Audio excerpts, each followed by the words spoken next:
Algérie, dans une nouvelle vidéo, Guermit Bounouira dévoile les raisons de la lutte féroce entre Gaïd Salah et Toufik.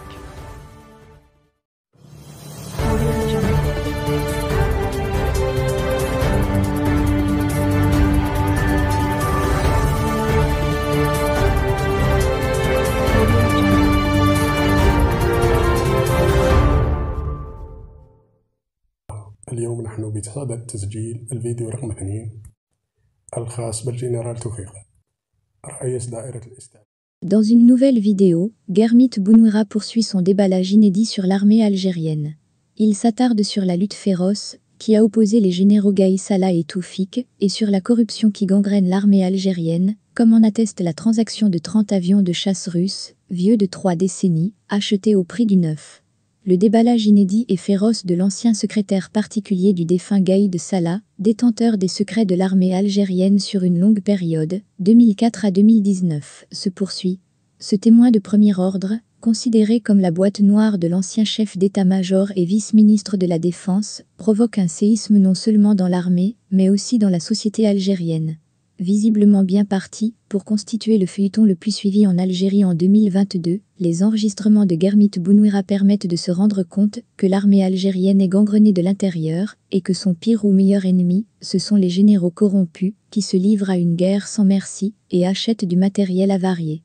La première vidéo a été rendue publique, en 2 parties, par Mohamed Larbizi Tout, ancien diplomate algérien exilé au Royaume-Uni. Ces 2 premières vidéos étaient consacrées à l'actuel chef d'état-major, le général Saïd Changria, qui contrôlait durant les longues années, où il commandait la 3e région militaire, frontalière avec le Maroc, le trafic de drogue et qui a placé, une fois promu à la tête de l'armée algérienne, les hommes de sa région, le Nord-Est, dans les postes clés de commandement. Dans une nouvelle vidéo, Guermit Bounouira s'est intéressé à Mohamed Medienne, dit Toufik, le puissant patron des anciens services de renseignement DRS, un homme qui a méticuleusement soigné son image et sa toute-puissance au point qu'il a été surnommé Rabd Zahir, dieu de l'Algérie. Toufik est finalement présenté par Bounouira comme un macro de bas étage et non un professionnel du renseignement. Si cet homme fort de l'Algérie durant les années 90 avait son mot à dire dans toutes les affaires politiques, économiques et militaires du pays, où des gouvernements successifs de façade et des hommes de main au sein de l'appareil militaire lui étaient soumis, c'est surtout grâce à ses méthodes cyniques et à un réseau de hauts gradés qui étaient ses obligés.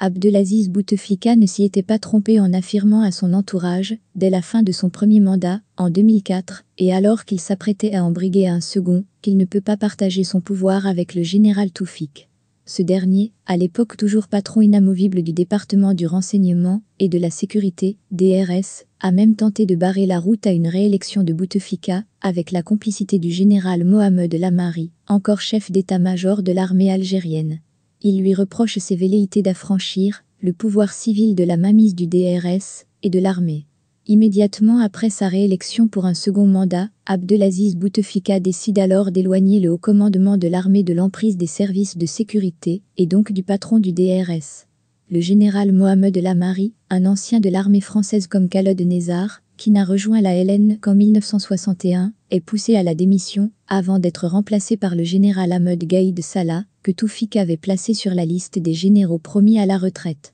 Bouteflika, qui n'a jamais oublié qu'après la mort de Houari Boumedienne en 1978, dont il était un puissant ministre des Affaires étrangères, l'armée ne lui a pas réservé le moindre rôle dans la nouvelle transition du pouvoir, voire l'a humilié en le poussant vers un exil peu glorieux, charge alors Gaïd Salah de remettre Toufik à sa place, en empêchant toute immixtion du DRS dans les affaires de l'armée. Cela n'a pas empêché Toufik de souffler régulièrement dans l'oreille de Bouteflika que le général Gaïd Salah ne fait pas correctement son travail de chef de l'armée. Ce fut ainsi le cas lors de la livraison par la Russie d'une trentaine de Mikoyan Gourvitch, Mi-29 à l'armée de l'air algérienne, en 2006 et 2007.